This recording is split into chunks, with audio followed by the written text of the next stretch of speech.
Ladies and gentlemen, please join me in welcoming, por favor, ayúdenme a recibir, the President of the United States of America, Barack Obama.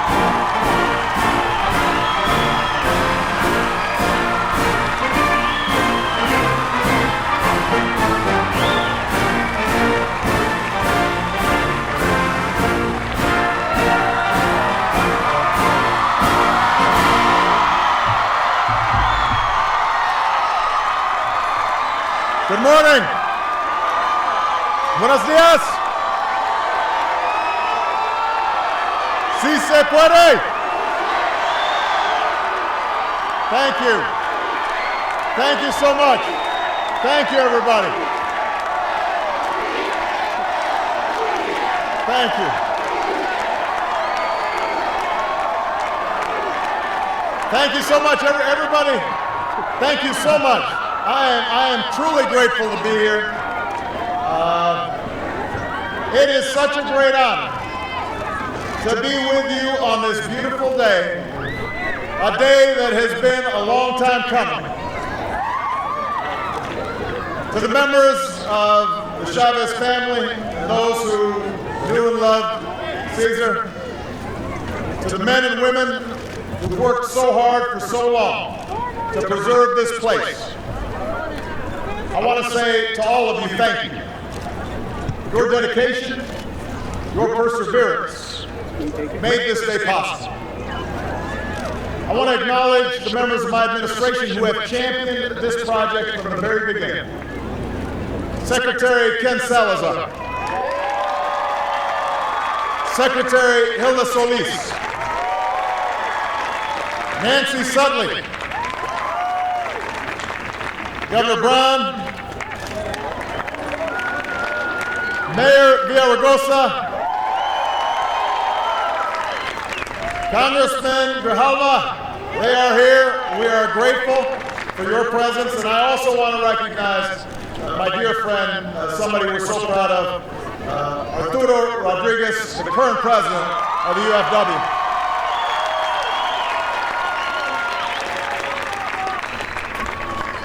Most of all, I want to thank Helen Chavez.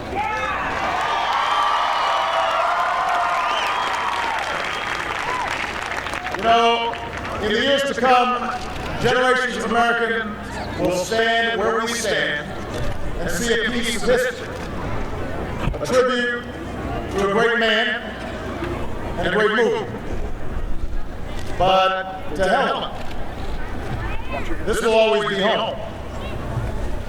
It's where she fought alongside the man that she loved, where she raised 8 children and spoiled 31 grandchildren and 15 great-grandchildren. This is where she continues to live out the rest of her days. So, Helen, today we are your guests. We appreciate your hospitality, and you should feel free to kick us out whenever you want.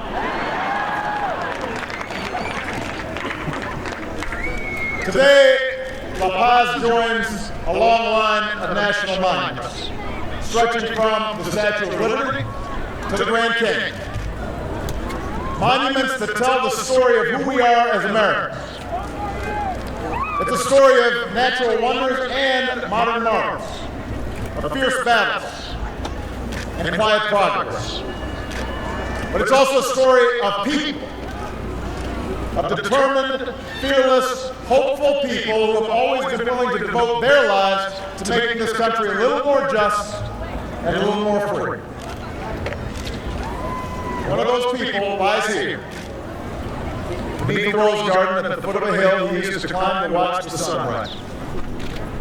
So today we celebrate Cesar Chavez.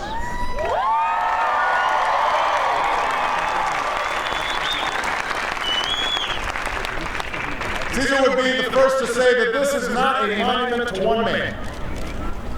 The movement he helped to lead was sustained by a generation of organizers who stood up and spoke out and urged others to do the same, including the great Dolores Huerta, who is here today.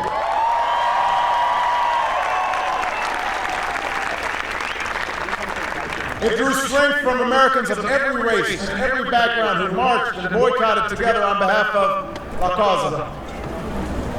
And it was always inspired by the farm workers themselves, some of whom are with us. This place belongs to you too. But the truth is, we would not be here if it weren't for Cesar. Growing up as the son of migrant workers who had lost their home in the Great Depression, Cesar wasn't easy on his parents. He described himself as caprichoso, capricious. His brother Richard had another word for him: stubborn. By the time he reached 7th grade, Cesar estimated he had attended 65 elementary schools, following the crop cycles with his family, working odd jobs, sometimes living in roadside tents without electricity or plumbing. It wasn't an easy childhood, but Cesar always was different. While other kids could identify all the hottest cars, he memorized the names of labor leaders and politicians. After serving in the Navy during World War II, Cesar returned to the fields. It was a time of great change in America, but too often that change was only framed in terms of war and peace, black and white, young and old. No one seemed to care about the invisible farm workers who picked the nation's food. Bent down in the beating sun, living in poverty, cheated by growers, abandoned in old age, unable to demand even the most basic rights. Cesar cared. And in his own peaceful, eloquent way, he made other people care too. A march that started in Delano with a handful of activists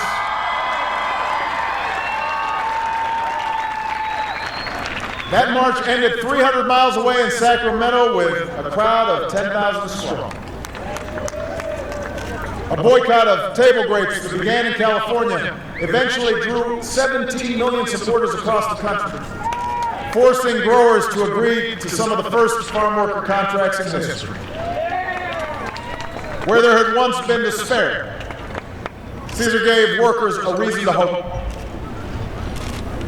What the growers don't know, he said, is that it's not bananas or grapes or lettuce. It's people.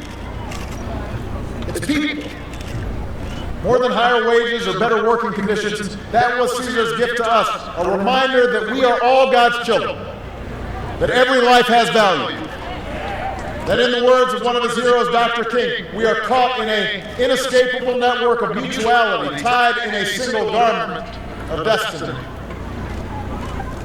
Cesar didn't believe in helping those who refused to help themselves. But he did believe that when someone who works 12 hours a day in the fields can earn enough to put food on the table, maybe save up enough to buy a home, that makes our community strong. That lifts up our entire economy. He believed that when a worker is treated fairly and humanely by their employer, that adds meaning to the values this country was founded upon, and credence to the claim that out of many we are one. And he believed that when a child anywhere in America can dream beyond their circumstances and work to realize that dream, it makes all our futures just a little bit brighter. It was that vision, that belief in the power of opportunity, that drove Cesar every day of his life. It's a vision that says, maybe I never had a chance to get a good education, but I want my daughter to go to college. Maybe I started out working in the fields, but someday I'll own my own business.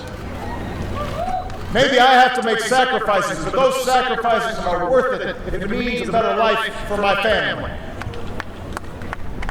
That's the story of my ancestors. That's the story of your ancestors. It's the promise that has attracted generations of immigrants to our shores from every corner of the globe, sometimes at great risk, drawn by the idea that no matter who you are or what you look like or where you come from, this is the place where you can make it if you try.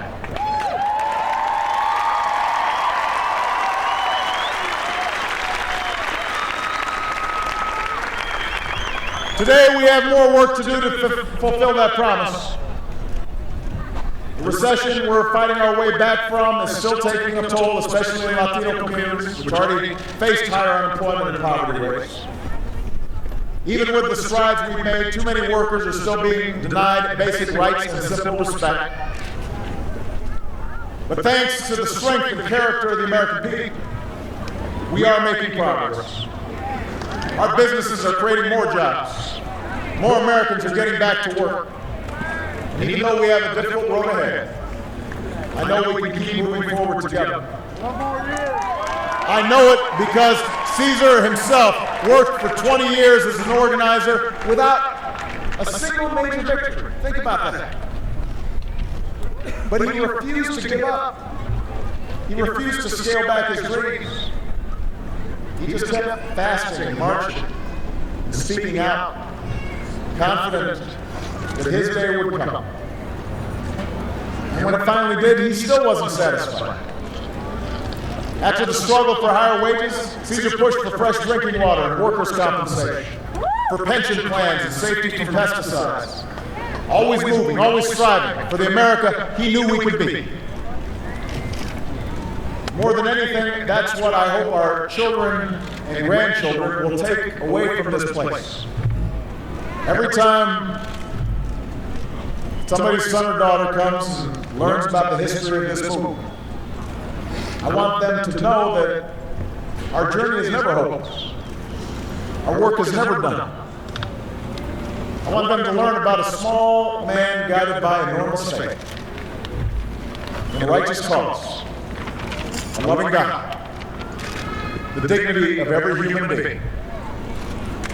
I want them to remember that true courage is revealed when the night is darkest and resistance is strongest, and we somehow find it within ourselves to stand up for what we believe.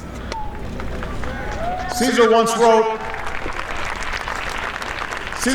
a prayer for the farm workers that ends with these words: "Let the spirit flourish and grow, so that we will never tire of the struggle. Let us remember those who have died for justice, for they have given us life. Help us love even those who hate, so we can change the world."